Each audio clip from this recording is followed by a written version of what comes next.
Hello മക്കളെ, എല്ലാവരും ഇതാ ഫസ്റ്റ് ടൈം എക്സാമിന് വേണ്ടി അതിഗംഭീരമായിട്ട് പഠിക്കാൻ വേണ്ടി ആരംഭിച്ചു കഴിഞ്ഞു. പക്ഷേ ഒരു ചിലർ ഇപ്പോൾ ആലോചിക്കുന്നുണ്ടാവും, ഞാൻ പഠിക്കുന്നില്ല, ഫസ്റ്റ് ടൈമിന് ഇപ്പോൾ പഠിക്കേണ്ട ആവശ്യമൊന്നുമില്ല, കാരണം നമുക്ക് എന്താണ് ഒരുപാട് സമയം ബാക്കിയുണ്ട്. ഇനി നമുക്കിത് ഇപ്പോൾ ഓഗസ്റ്റ് മാസം ആവാൻ വേണ്ടി പോകുന്നുള്ളൂ, സെപ്റ്റംബർ മുതൽ മാർച്ച് മാസം വരെ ബാക്കിയുണ്ടല്ലോ, ഇപ്പോൾ പഠിക്കേണ്ട ആവശ്യമൊന്നുമില്ല, ഞാൻ അവസാന 2 മാസം തകർത്ത് പഠിച്ചുകൊണ്ട് ഏറ്റവും ഗംഭീരമായി ഫുൾ മാർക്കിലേക്ക് എത്താമെന്നായിരിക്കും ഒരുപാട് വിദ്യാർത്ഥികൾ ഈ നിമിഷം ചിന്തിക്കുക. എനിക്ക് അവരോടാണ് ഈ കാണുന്ന വീഡിയോയിൽ സംസാരിക്കാൻ വേണ്ടിയുള്ളത്. മക്കളെ, ആരും അത്തരത്തിൽ ഇപ്പോൾ ചിന്തിക്കരുത്. അതിന് വ്യക്തമായ കാരണം ഞാൻ എൻ്റെ ഈ വീഡിയോയിൽ നിങ്ങൾക്ക് വേണ്ടി ബോധിപ്പിക്കാം. ഫസ്റ്റ് ഓഫ് ഓൾ, നമ്മൾ പ്ലസ് ടുവിനകത്ത് നമ്മൾ പല എക്സാംസ് എല്ലാം പരിശോധിക്കുമ്പോൾ ആദ്യമായിട്ട് നിങ്ങൾ നേരിടാൻ വേണ്ടി പോകുന്ന പരീക്ഷയാണ് ഫസ്റ്റ് ടൈം എക്സാമിനേഷൻ. ഫസ്റ്റ് ടൈമിനേഷൻ എന്താണ്? സെക്കൻഡ് ടൈം എക്സാം ഉണ്ടാവും. സെക്കൻഡ് ടൈം എക്സാം നടക്കാൻ വേണ്ടി പോകുന്ന സമയം എന്ന് പറഞ്ഞാൽ ഡിസംബർ 10 കൂടെ തന്നെയാണ് നിങ്ങൾക്ക് നിങ്ങളുടെ സെക്കൻഡ് ടൈം എക്സാം നടക്കുക. അതിനുശേഷം ഒരു എക്സാം കാലഘട്ടമാണ് നിങ്ങളെ കാത്തിരിക്കുന്നത്. പിന്നീട് നടക്കാൻ വേണ്ടി പോകുന്ന ആദ്യ പരീക്ഷയായിരിക്കും നിങ്ങളുടെ ലാബിൻ്റെ മോഡൽ എക്സാം.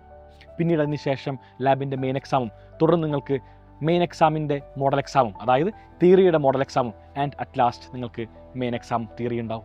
അപ്പോൾ ഇത്തരത്തിൽ ഒരു 2 മാസം കൊണ്ട് 4 വലിയ പരീക്ഷകളാണ് നിങ്ങൾ നേരിടാൻ വേണ്ടി പോവുക.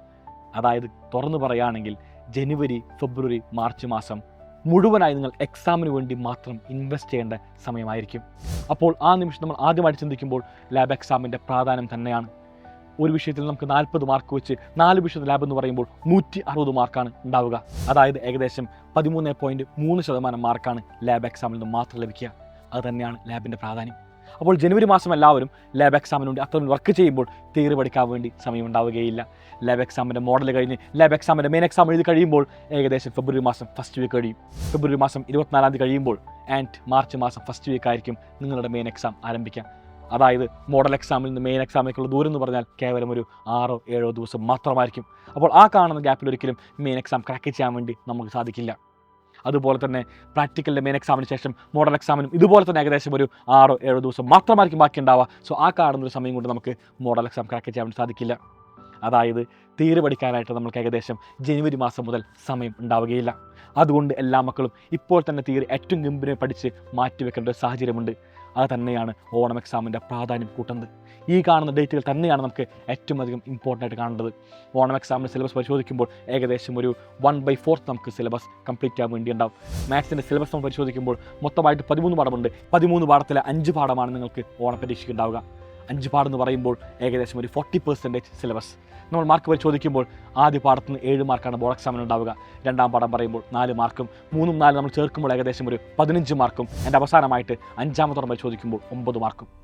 അതായത് ആകെത്തുക പറയുമ്പോൾ നമുക്ക് 24ഉം 28ഉം ഏകദേശം ഒരു 35 മാർക്കോളമാണ് ഉണ്ടാവുക. അതായത് 35 മാർക്ക് 60 നിങ്ങൾക്ക് ലഭിക്കാൻ വേണ്ടി സാധിക്കും. അപ്പോൾ ബഹുഭൂരിഭാഗം മാർക്കിൻ്റെയും നമുക്ക് എന്താണ് ഏറ്റവും അടിത്തറ എന്ന് പറയുന്നത് ഫസ്റ്റ് ടൈം എക്സാം തന്നെയാണ്. ഇനി ബാക്കിയുള്ള പാഠങ്ങൾ പഠിക്കണമെങ്കിലും നിങ്ങൾക്ക് ഈ കാണുന്ന ഫസ്റ്റ് ടൈമിൻ്റെ സിലബസും അറിഞ്ഞിരിക്കണം, ആ കാണുന്ന ടോപ്പിക്സും അറിഞ്ഞിരിക്കണം. എന്നാൽ മാത്രമാണ് നെക്സ്റ്റ് വരുന്ന ചാപ്റ്റേഴ്സ് എല്ലാം തന്നെ വളരെ ഈസി ആയിട്ട് മാറുകയുള്ളൂ. അതിൻ്റെ സൂചന തന്നെയാണ് 6ാമത്തെ പാഠമായിട്ടുള്ള അപ്ലിക്കേഷൻ ഓഫ് ഡെറിവേറ്റീവ്സ്. 5ാമത്തെ പാഠത്തിൻ്റെ അപ്ലിക്കേഷൻ. 5ാമത്തെ പാഠം അറിഞ്ഞാൽ മാത്രമാണ് നമുക്ക് 6ാമത്തെയും 7ാമത്തെയും 8ാമത്തെയും 9ാമത്തെയും എല്ലാ പാഠം പഠിക്കാൻ വേണ്ടി സാധിക്കുള്ളൂ. സോ എല്ലാ മക്കളും ഓണപരീക്ഷയ്ക്ക് ഇപ്പോൾ തന്നെ പഠിക്കാൻ വേണ്ടി ആരംഭിക്കാം. It's not late now. നമുക്കിത് ഇനി മുതൽ പഠിച്ചാലും മതി. ഏറ്റവും ഗംഭീരമായിട്ട് നിങ്ങൾക്ക് മാർക്ക് നേടാൻ വേണ്ടി സാധിക്കും. ഇനിയും സൈലത്തിൻ്റെ അഗ്നി ബാച്ച് ജോയിൻ ചെയ്യാൻ വേണ്ടി ആരെങ്കിലും ബാക്കിയുണ്ടെങ്കിൽ എത്ര വേഗം തന്നെ സൈലത്തിൻ്റെ അഗ്നി ബാച്ച് ജോയിൻ ചെയ്യുക. നിങ്ങൾക്ക് ഏറ്റവും ഗംഭീരമായിട്ട് ഓരോ ചാപ്റ്റർ പഠിക്കാം. ഓരോ ചാപ്റ്ററിൻ്റെയും ഏറ്റവും ഷോർട്ട് നോട്ട്സ് ആയിട്ടുള്ള ഇൻസ്റ്റാലും എല്ലാം നിങ്ങൾക്ക് അവൈലബിൾ ആയിരിക്കും.